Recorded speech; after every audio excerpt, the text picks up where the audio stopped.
In this video, I'm going to be walking through using Lazuli's Co-Designer to help create an AI chat role play using the AI chat widget. So here I have a basic page about negotiation techniques, specifically related to employment communication, so negotiating a job. And I'm going to start out by chatting with the co-designer.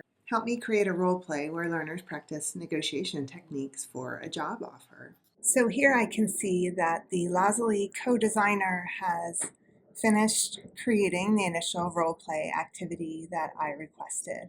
I get a little bit of a summary about what's been included, and I can scroll down and look for the widget where the role play has been built. Once I get to the role play, I want to go ahead and click on each item to accept it or reject it, depending on how I feel about it. Those outlines disappear once you accept it. Now I'm going to work with the co-designer to help me refine the role play that I've just created with the co-designer. So in this case, I'm going to ask it to refine the assessment criteria a little bit, and let's see what we get. So here in the AI chat in the right-hand panel, I get a little bit of a rundown of what the AI has done.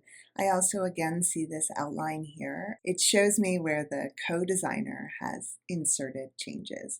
I'm going to accept them, and then I can move into edit mode, or I could ask the co-designer to further refine those assessment criteria. As I look down the assessment criteria, one further set of changes that I'd like to see is, can the co-designer change the wording a little bit to make it a little more learner-friendly and perhaps add the subscores for each subcategory. So in this case, I can see it's made an update.